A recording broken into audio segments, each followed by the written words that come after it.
Yeah. You know. So, Saturday unboxing naman tayo. Yes. Nakahanap kasi tayo ng magandang itsura ng keyboard. So, tingnan natin yan. Yung mga pending request nyo, nakalista na yun. Pero, tingnan natin. Isa-isayin natin. Anyway, so, yes, Mama Pegs. Miss you, Mama Peggy. Okay, so bumili tayo nitong Z-Friend, which is, which is na check na naman natin before. Meron na tayong mga gantong keyboard. At ang lamig, nakatutok sa akin yung aircon. Wait lang. Game. So, mechanical Z-Friend AG68. Magkano bili ko dito? Parang less. Mga 1K lang to eh. 1K. 1K nga. Ano siya? 12 or 1299. Pero nabili natin ng 1019. Ayan. Sakto. Nandito na rin pala. Ang pinili natin is itong combination na white and black. Dapat kasi magba-black. Pero kasi recently, parang ganito yung nakikita kong, or nabili natin keyboard last Saturday. Black, hindi ko masyado yung trip pagkaano niya, pero tingnan natin. Try mode to, diba? AG68 Z-Friend. Okay, so musta ang bagong natin? Musta yung bagong Z-Friend? Bagong models natin. Try mode nga yata, man. Okay, so yung keyboard, anong kasama sa box? So, syempre meron siyang manual. Pabilis sa manual.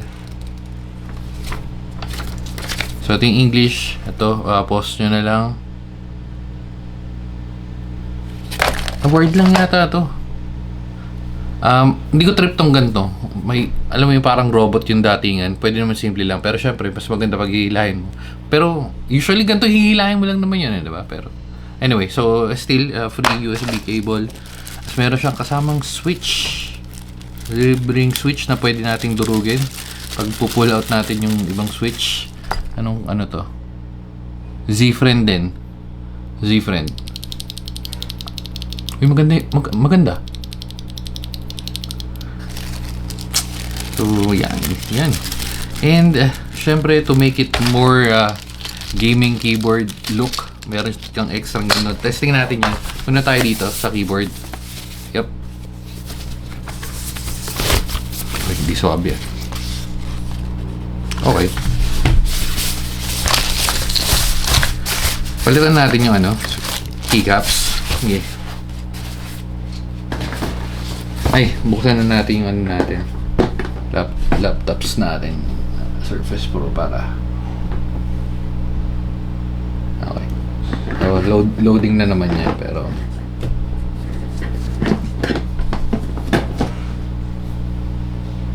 yan. Anyway, so going back. Ay, gaang. Masyadong siyang plastic, pero sound check.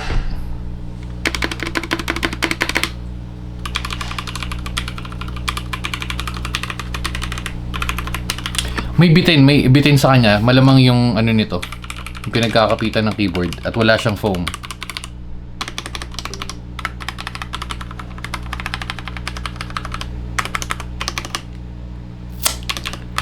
Pwede, pero kasi may mga nagtatanong ng ganito kasi usually yung mga 68 below keyboards, ito lang, yan. So wala yung arrow keys. So feeling ko isa to sa mga layout na pwede or pasok sa mga listahan nyo, lalo na sa small type na keyboard.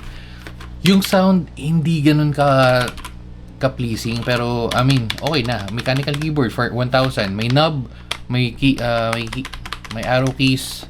Okay, so sa gilid siya, may pailaw nga to. Ay, hindi, word lang. Kala ko try mode, pero still pwede na. So good, check natin yan. So try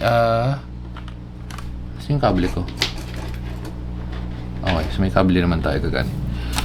Okay. So may feeling ko gagana to, may pailaw to kasi word naman eh.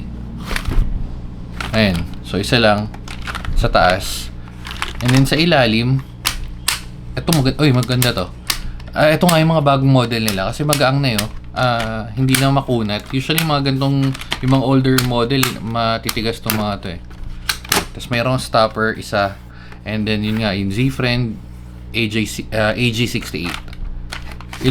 Tas open natin para malaman. Uy, sobrang lupit. May kukunang pusa dito sa... Walang joke. Sana natapon ko na yung pero dyan na lang muna. May umakit na pusa at naipit sa tag dito, yung sa tela. Yun. Oh shit. And then, kailangan natin to. Isa, nas na. Ala. Sobrang tagal ko bang hindi nawawala yung block. Ito lang. Yung nasira na nga, oh.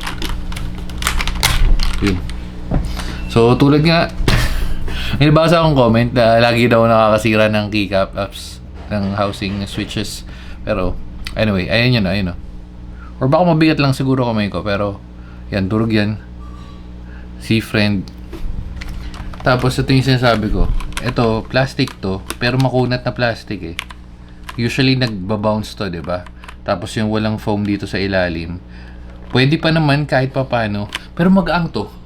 May factor talaga yung yung bukod sa bigat ng keyboard. Masyadong plastic tong... Pero, okay naman yung quality. Ayun, no?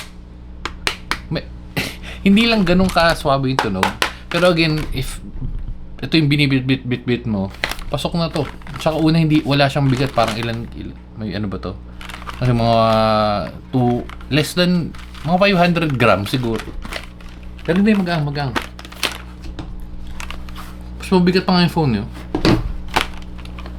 Anyway, so punta na tayo. Siyempre, typing test na tayo agad. Huwag na natin patagalin. Ito yung mga type ng keyboard. Yung maghahanap ng drivers. Usually, yung ganito, wala naman. Meron, pero firmware. Yun yung if may update. Pero, sa akin, and my experience, di na ako naggaganon kasi usually plug and play lang naman to eh. Pero, but then again, there are cases katulad nung isang keyboard parang lolo ko yung driver niya, kailangan mo lang install. Pero, usually may mga VIA or yung mga QMK na build. Pero, anyway, so, check na natin. Connect tayo dito sa Surface Pro. Wait lang. Yan. Oops. Uy, wala, nalaglag. Mama pegs. Open lang tayo ng... Oops. Tagal muna natin. Yan.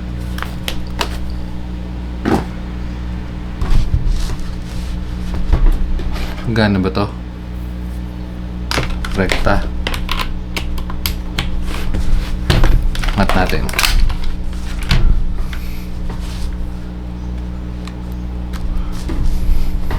Ayan. So, ito, ayun na nga. Ayun na, may ilaw. Okay. So, testing. Kasi wala tayong patungan, min. Ito na lang. Gamitin natin ito. Tapos lagay natin yung, mamaya, yung kung pa-yellow niya na, ayan, yan, mas okay. Okay, game testing. Wait, sorry. Mataas masyado. Yung isa lang. Ulit.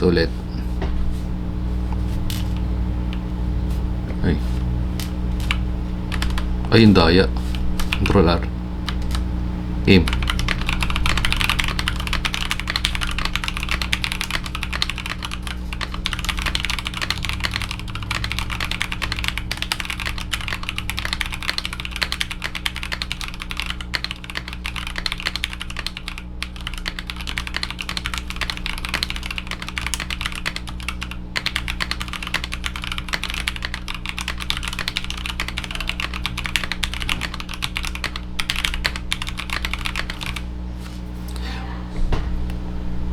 Yung typing feels niya okay lang, pero parang masyadong maliit yung keycaps. Tapos hindi ko alam, parang may hindi nagre-register eh. Parang wait lang, isa lang. Isang mabilis lang.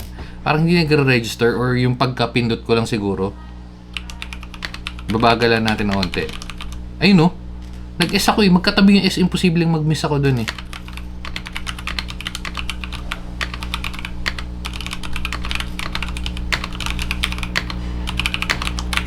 So, kailangan na mas madiin.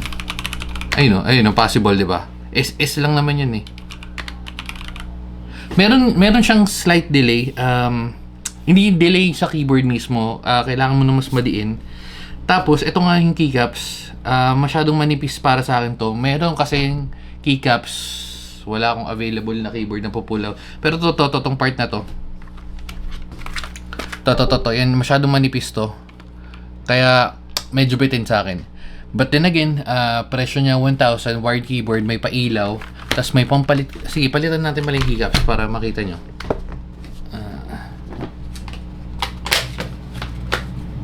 Naku, nawala yung charger ko. Okay, palitan natin, mabilis lang.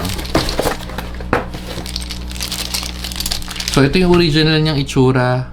And then, pag pinalitan natin siya, magiging ganito. Pagka natanggalan natin.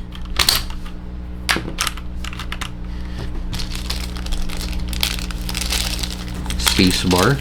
Para mas maganda nga ito, may dilaw-dilaw.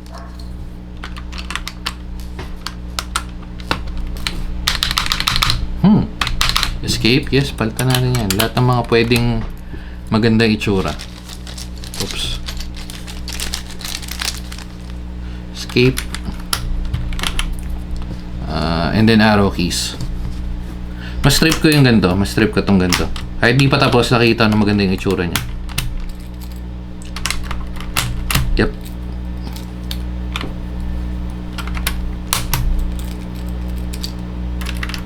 Then last. Oops. Down. Up.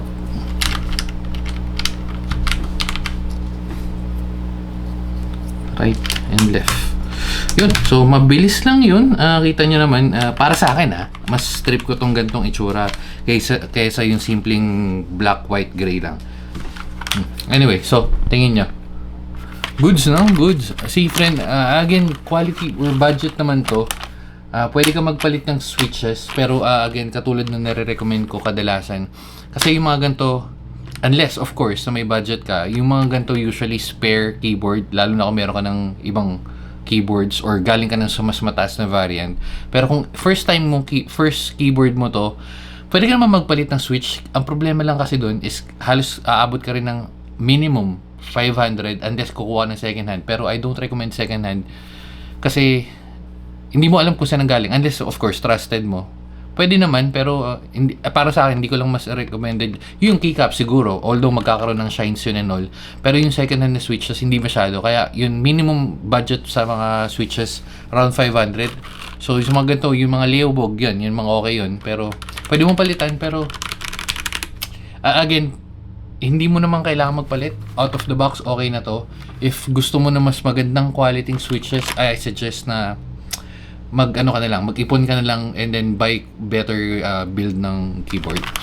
Okay, so yun lang. So dito na natin tatapusin. Goods naman, pero again, budget sa sa newbie friendly. Okay, so yun lang. Sige na, bye-bye guys. Babu.